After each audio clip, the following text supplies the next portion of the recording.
It is Tuesday, September 2nd, 2025. I will call the city council meeting to order.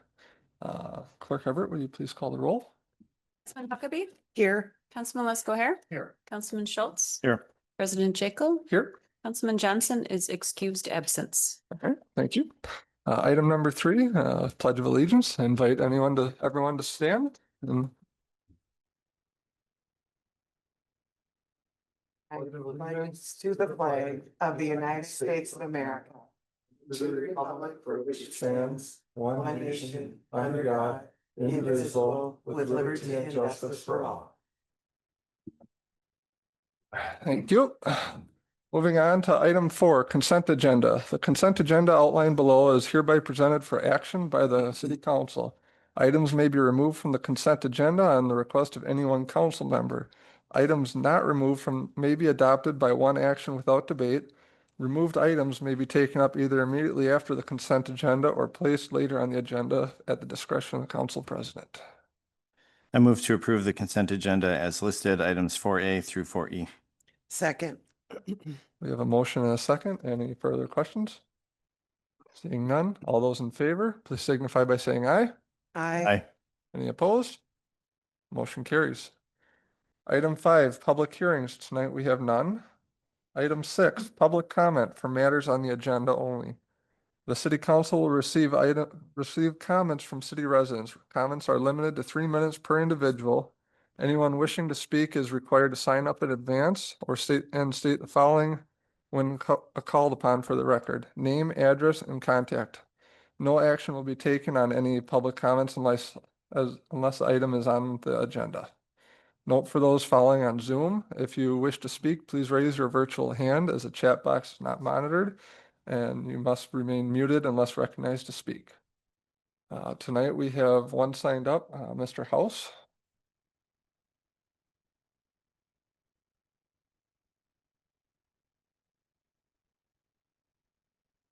John House, 104 Jefferson Street, Fort Atkinson. My comments will be about the Kiwanis work at the park. Man, I'm happy for that. That sounds like a real good deal, especially since us taxpayers aren't paying for it. Any Kiwanis people here? I do have some concerns about the upkeep of that park. There's a lot of things that I see, I patrol that every day in the mornings for trespassers, and et cetera, et cetera. There's still some poisonous weeds in that creek. There's trees that get planted every year there that drowned out every time we get 3-inch rain. They were putting protectors around it and they've pulled them all off when they mow it. Also, the last 4-inch rain we had, there was 12 inches of water running over that road because the culvert's not big enough to handle it. And that whole area floods. Let's see what else. Okay, and I would be happy to meet somebody there to go over this stuff. There's about 6 different items that I think should be addressed. Other than that, man, go for it. I think that'll be a great addition to that park. And make sure you kill all those robin-sized mosquitoes too. All right, thank you. This will be the first call for anyone signed up on Zoom or to ask them to be on Zoom, sorry. Second call for anyone following on Zoom. Third and final call. Seeing none, we will move on. Item 7, petitions, requests, and communications. Tonight we have none. Item 8, resolutions and ordinances.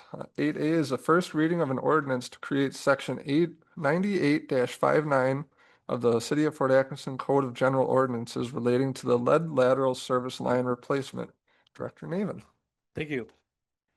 All right, as presented on July 1st of this year, the city of Fort Atkinson is required to complete a Wisconsin DNR approved lead service line replacement plan. A requirement of that plan is the lead service replacement ordinance. The intent and purpose of the ordinance is to create a legal authority for full replacement of lead service lines on the public and private side to ensure full compliance with state and federal requirements for the program. This will ensure that the water quality at every tap of each utility customer meets the quality standards specified under federal and state law to ideally reduce the lead contaminant level to zero and to eliminate the constriction of water flow caused by mineral deposit inside lead pipes. Property owners who fail to replace the customer side lead water service line as required by this ordinance may, in accordance with the PSC chapter 185.37, have their water service discontinued to such property until the customer side lead water service line is replaced. The addition of this ordinance will allow the city to apply for funding to help offset some of the costs associated with lead service laterals, as well as provide an opportunity for low interest loans for private side replacements.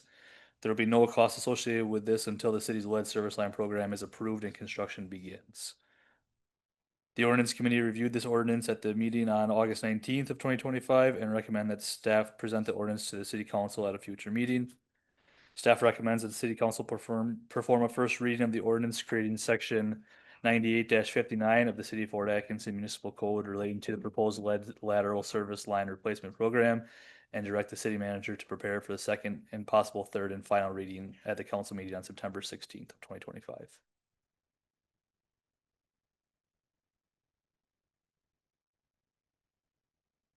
Do you expect, or anticipate that, this ordinance would be passed, that we would like right away try to seek some funding sources, or like what timeline? Sure. With that? So we're finishing up the inspection of all the services in the city. So by October 31st, we have to have our intent to apply in with the DNR, which then kind of tells we have a plan in place. We start working with the DNR on what that looks like, and then the application is due next spring or early summer. That way would start. So the earliest construction that anything would start would absolute earliest would be 2028. Or sorry, 2027.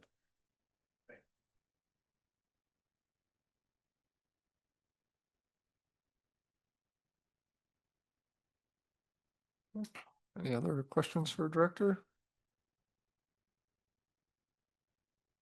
I move to direct the city manager to prepare the ordinance for a second and possible third and final reading at the meeting on September 16th, 2025. I have a motion and a second. Any further debate? Seeing none, all those in favor, please signify by saying aye. Aye. Any opposed? Motion carries. Thank you. Item 9, reports of officers, boards, and committees. 9A is the city manager's report. Manager Houseman. Thank you. I'd like to thank all of the organizers and participants of the Rhythm on the River event on August 23rd. All parties worked together for a fun, safe, and successful event, and we will undoubtedly learn things to make it even better next year. I want to thank everyone who participated in the Fort Atkinson Area Community Survey. The survey closed on Friday, and the consultants from Growth Services Group will review the responses to make sure there's appropriate number for the confidence rate, and if so, they'll begin to draft the report, and we're looking forward to seeing the results and the final report for that project. Construction on Hawthorne Drive was completed last week, just in time for the first day of school today, including the city's first roundabout. Thank you to the school district for their patience during that project. The subdivision plat for the Ridgeview Estates subdivision has been signed and recorded, which means that more housing is on its way to the city of Fort Atkinson. Per the development agreement, now that the parcels have been created, they can be sold to Intrepid Investments for development. Construction continues on the multifamily apartment building and the townhome projects also located in that subdivision. We continue to work through the 2026 operating budget and 2026 through 2031 capital improvement plan internally. We continue our budget meetings with each department while we wait on a couple of important forms and information from the Wisconsin Department of Revenue. PBS Wisconsin has a new digital series called Welcome Poets, which explores the lives, work, and legacy of 2 Wisconsin poets with strong ties to Fort Atkinson. In the series' 6 episodes, the life and work of late poet Lorraine Niedecker is celebrated through the personal reflections of poet Nicholas Gulig, who is a resident here in Fort Atkinson and was the 2023-2024 Wisconsin State Poet Laureate. The series follows the people, places, and influence that have shaped his own life as a poet. There will be a Welcome Poets community screening event at the Howard Historical Museum at 5 p.m. and 7 p.m. on Friday, September 12th. And please contact the museum if anybody's interested in attending that event. Also on September 7th, or excuse me, September 12th, the city's Parks and Recreation Department is hosting adult recess at Jones Park from 6 to 9 p.m. And September 13th brings two great events to the city, and that the World of Wheels is at Ralph Park, and then Fort Fall Fiesta is at Jones Park that day. So please check out the city's website for more information on those upcoming events. And that's all I have today. Thank you. Item 10, unfinished business. Tonight we have none. Item 11, new business. 11A is review and possible action relating to the 2026 recycling grant application to the Wisconsin Department of Natural Resources. Director Navin. Thank you. Attached is the 2026 recycling application for reference. This is an annual grant program through the Wisconsin Department of Natural Resources. The grant award supplements the cost of both recycling and composting for the city of Fort Atkinson. The city's estimated recycling expenditure in 2026 is $287,423.40 as outlined in the attachment. The total represents an increase over the estimated 2025 recycling expenditure due to the new contract with John's Disposal. Per the agreement with Johns, the city will pay $6.05 per unit per month for recycling. There are an estimated 3,959 units in the city. The Wisconsin DNR has provided around 35,000 in grant funds over the last several years, and in 2026, the DNR is expected to provide a similar amount. If the application is approved, staff will budget a similar amount of revenue in the state recycling revenue account in the 2026 budget. Staff recommends the city council approve the 2026 recycling grant and authorize staff to sign and submit the application to the Wisconsin Department of Natural Resources.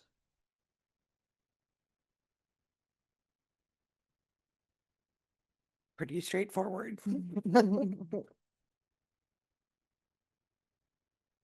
I move to approve the 2026 recycling grant and authorize staff to sign and submit the application to the Wisconsin Department of Natural Resources. Second. We have a motion and a second. Any questions, debate? Seeing none, all those in favor, please signify by saying aye. Aye. Any opposed? Motion carries. Thank you. Item 11B, review and possible action on the public monument review for the Kiwanis Field Facility Improvements Project at Rock River Park. Director Dayton. Right, good evening. I'm excited to bring this item up to you tonight. So I will provide a quick summary and then I will bring up John Coots over here and he'll provide some information on a presentation that he had given a few times now. So, but overall, this project was spearheaded by the Kiwanis Club. The plan was reviewed by Parks and Recreation staff, Parks and Rec Advisory Board, Plan Commission, and then other city staff as well, and has received positive recommendations from each group. Overall, the project prioritizes low maintenance, durable equipment, paths that improve accessibility for park goers, for games. And then later on down the road, we'll also provide higher efficiency LED lighting as well. Financial support is provided by the Kiwanis Club, Fort Youth Tackle Football, Jefferson County Youth Soccer Club, and this has also received a grant from the Fort Atkinson Community Foundation. So without further ado, I'm going to bring up John Coots. He is with the Kiwanis Club and he can take you through the presentation. It's included in the packet. It is? Okay. Okay. All right, thanks, Ben. Good evening, John Coots with the local Kiwanis Club here in Fort Atkinson, current board member and past president. Our club started this project 3 years ago with the Park and Recs director and looking at opportunities to improve Kiwanis Fields, which our club has sponsored and maintained for a long time. It actually used to be an equestrian field a long time ago. And now it's football fields and soccer fields that are quite frequently used by a number of youth organizations in the area. So as you see in the packet, we focused on a number of projects that were suggested to us by both the football organization that runs most of the programming down there, Fort Atkinson Youth Tackle Football, as well as JC United, which used to be FESA, the sports or soccer club organization in town, and then Park and Recs. So phase one is to provide accessible hard surface access to the fields. Right now, when you park, you have to walk across grass to get to the fields. And so we wanted to add that in for a lot of the fans that come. And then also, as Ben said, increase or enhance some of the bleachers and other equipment that are there that are in need of replacement. So the project that's been submitted and been reviewed addresses those needs. And then we have future goals of replacing the lighting at the site as well with more efficient LED lighting. That's a bigger ask. So happy to answer any questions the council might have or any clarifications from the packet. I was just curious what your timeline is or what your, Yeah, good question. So right now the money has been raised. It's ready to go, and upon approval, I don't know, Ben and I might go order stuff tonight. So we'll see. But yeah, we're hoping to do it yet this fall. We've got competitive bidding completed and everything's ready to go. So football actually starts this weekend, the fall football. So it's not going to get done for the start of it, but we're hoping it'll be completed by the end of it. And also the fall soccer should be able to take advantage of some of the improvements as well. wonderful. I know at the Park and Rec Committee, when you brought this forth, there was a lot of good comments on it. And I think the nice thing is it'll make it a lot more ADA compliant for, you always have the youth, and it's always grandparents always Mhm. coming to see. So I think that'll be the biggest bonus of all this. So. I will just also note that this project is supported by our comprehensive outdoor recreation plan, or our CORP, as well as our city's comprehensive land use plan. I move to approve the request for a public monument building review for the Kiwanis Field Improvements Project, including the installation of an accessible path, bleacher pads, new aluminum bleachers, a concrete concession patio, and field lighting. Second, A motion and a second. Any further discussion? just a lot of gratitude for all the work that the Kiwanis does. Thank you. Wonderful. Yeah, absolutely. Thanks for your involvement and the other donors that have helped keep that location a really great place for a lot of heavy use during seasons. Yeah, great. All right. Seeing no other discussion, all those in favor, please signify by saying aye. I Any opposed? Motion carries. All right. You guys can go order. All right. Item 12, moving on for public comment for matters not on the agenda.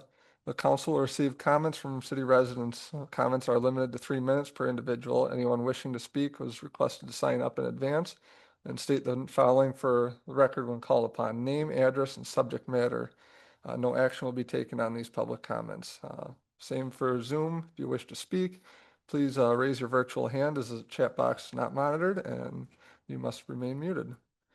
We have John Hill signed up for a second time again.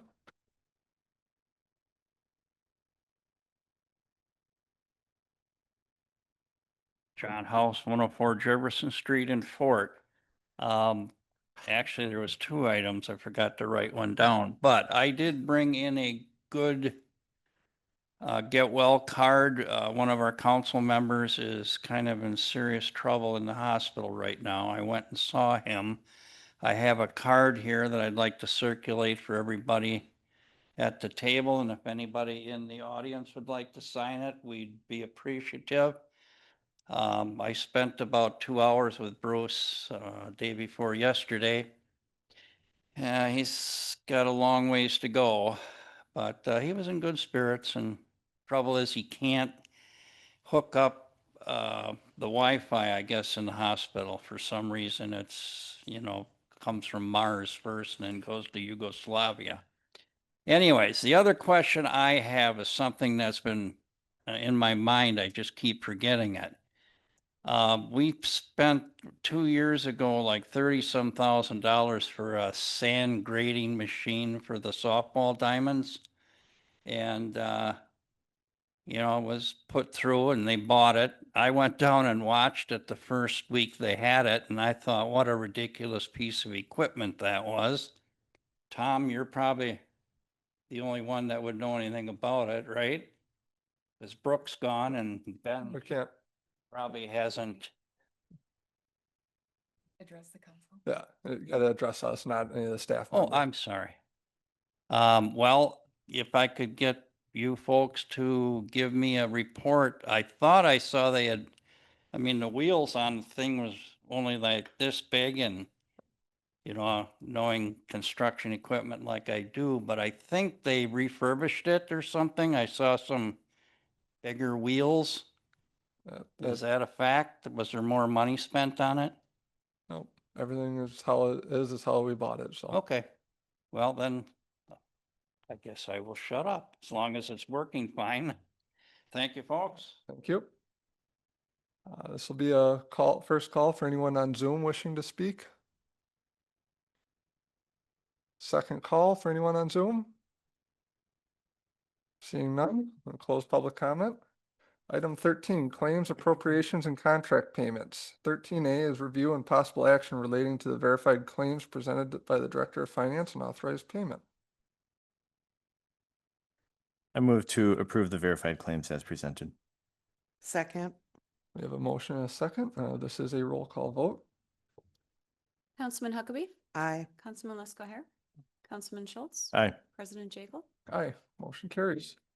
Item 14, miscellaneous. 14A, the city council will adjourn into closed session pursuant to state statute 19. Pursuant to 19.85 sub 1 sub E to conduct other specified business where competitive or bargaining reasons require closed session. Topics will be the city fire EMS contracts with town partners and fire EMS union contract.